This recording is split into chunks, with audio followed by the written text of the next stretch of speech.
Baik, Suster, selamat siang. Pater, selamat siang. Selamat siang.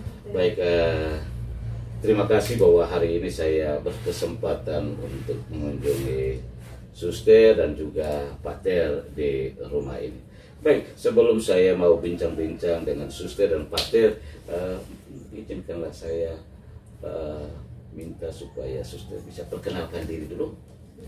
Terima kasih, saya Suster Fatima, BPS. BPS, Ya. itu apa ya? Bunda Penolong Abadi yang Setia. Oh, oke. Bon Perpetuo Soccorso. Itu dia punya pusatnya di mana? Pusatnya di Italia, tapi aslinya dari Mauritius, pulau terkecil di seluruh dunia. Oke. Suster, ada komunitas di Indonesia? Di Indonesia kami ada di Ruteng, di Manggarai. Di Manggarai, oh oke. Tepatnya di Kumba, SDK Kumba 1. Oke, ya baik. Suster punya nama apa tadi, siapa? Suster Fatima. Suster Fatima, ya baik. Suster dari Motabuik, Ya. Ya baik. Sekarang bertugas di mana ya, Suster?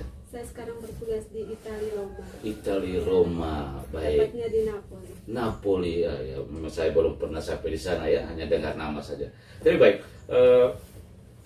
Suster sekarang lagi libur ya?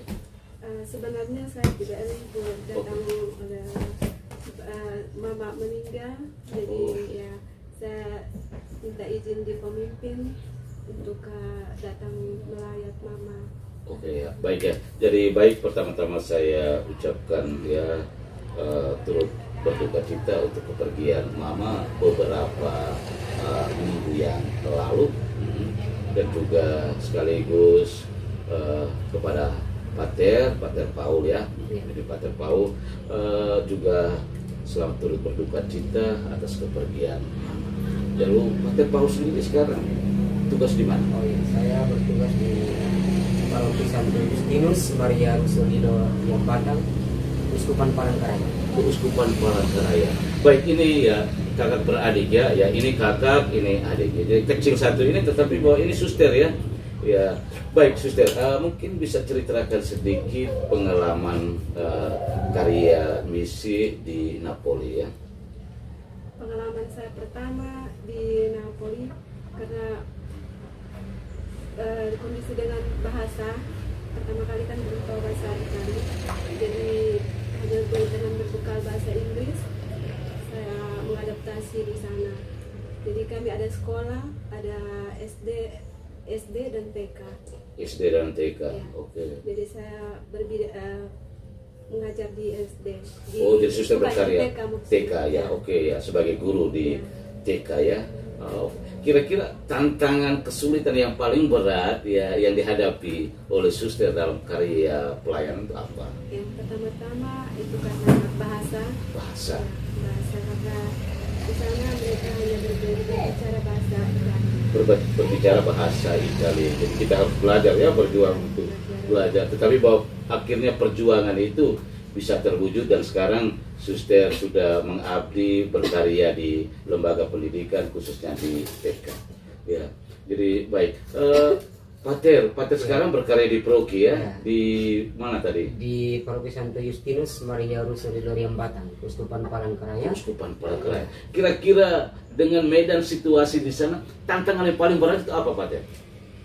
Tantangan yang cukup berat itu ya, satu, yang pertama kita harus menyesuaikan diri dengan budaya setempat karena situasi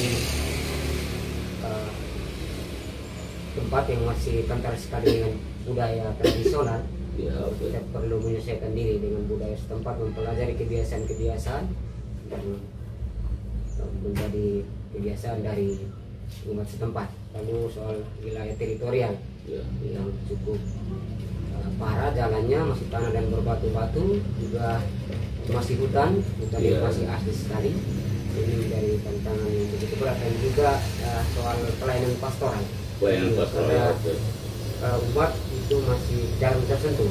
Sebelum kehadiran kami di tahun 2022 itu, pelayanan terhadap umat itu hanya setahun itu 2 kali, sejauh cuacanya baik dan pastornya bersedia punya waktu untuk melayani kami. Jadi medannya itu kita harus tempuh dengan jarak yang cukup jauh, dan harus kita lewati sungai-sungai begitu, atau bagaimana? pasti. Wah, jadi Bisa, biayanya juga mahal ya. ya. Transportasi yang cukup mahal, dan kita harus kalau transportasi air menggunakan CS atau kelotok semacam perahu kecil Ya. motor. Lalu untuk pergi ke satu stasi ke stasi yang lain butuh jarak tempuh 2 sampai 3 jam, bahkan Wow. sampai 7 Itu jam. dengan kendaraan lewat sungai atau Lewat darat? sini juga lewat jalan darat. Darat. Iya. Ya. Sekarang Dan kami- itu berarti dalam kunjungan kita tidur di stasi Iya, atau mesti tidur di satu stasi Wow. ke stasi yang lain. Lalu kira-kira jarak dari tempat paroki Pater punya dengan keuskupan bagaimana? Lalu dalam kaitan dengan kegiatan-kegiatan di keuskupan itu bagaimana? Jarak tempuh dari paroki ke uskupan itu kurang lebih 1.200 km. Wow. Bisa Ke keuskupan? ke keuskupan Palangkaraya. Iya. Bisa memakan waktu 2 malam 3 hari. Wow. Dengan biaya transportasi yang cukup besar, bisa per orang itu bisa pulang pergi bisa 3 juta. Pulang pergi 3 Ya, juta. pulang pergi 3 juta. Karena kita Wow. harus menggunakan jalur transportasi darat, kemudian air, lalu ambil jalur transportasi darat lagi. Ya, jadi baik, dengan tantangan, kesukaran, kesulitan dalam karya misi seperti ini, itu kira-kira modal apa yang paling pertama Pater miliki di sana sebagai pegangan kekuatan? Sampai ya sekarang ya kelihatan masih bertahan di sana aja. Motivasi yang saya miliki untuk tetap bertahan di sana adalah melayani dengan sukacita. Melayani dengan sukacita ya. Karena Di tengah kesengsaraan, dengan derita, kesulitan, tantangan, kesulitan, tetapi bahwa pelayanan tetap dijalani dengan tetap sukacita. Itu dan menjadi harus modal. merasa bahagia dengan pilihan hidup yang telah kita pilih. Oh, ya. Juga menjadi ya mungkin motivasi juga untuk kaum muda Iya, ya.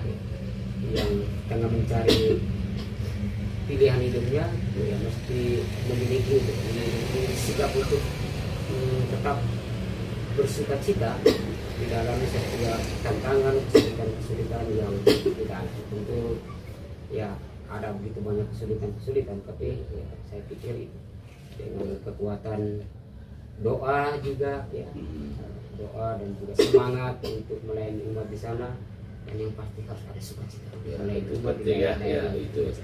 Lalu kira-kira bagaimana Suster ya dengan tantangan kesulitan yang dihadapi Suster dalam karya pelayanan? Lalu apa yang membuat Suster sampai bisa bertahan sampai sekarang? Yang buat saya bisa bertahan sampai sekarang itu karena saya melihat kebutuhan dari orang-orang di Nabun. Mereka sangat membutuhkan pelayanan kami. Jadi dengan terinspirasi dari kebutuhan mereka, jadi saya merasa saya dipanggil untuk melayani sesama, dan juga dengan kekuatan doa dari keluarga, dan terutama dari mama, kakak dan adik-adik, membuat saya tetap kuat. Saya merasa bahwa mereka selalu mendukung saya walaupun saya jauh dari tanah sendiri, tapi saya merasa bahwa mereka selalu ada untuk mendukung saya, sehingga saya tetap kuat dalam melayani. Lalu kira-kira pesan apa untuk anak-anak muda kita sekarang? Pesan saya, bila anak-anak muda merasa terpanggil, berkolaborasilah dengan panggilan itu, karena setiap manusia memiliki panggilannya tersendiri.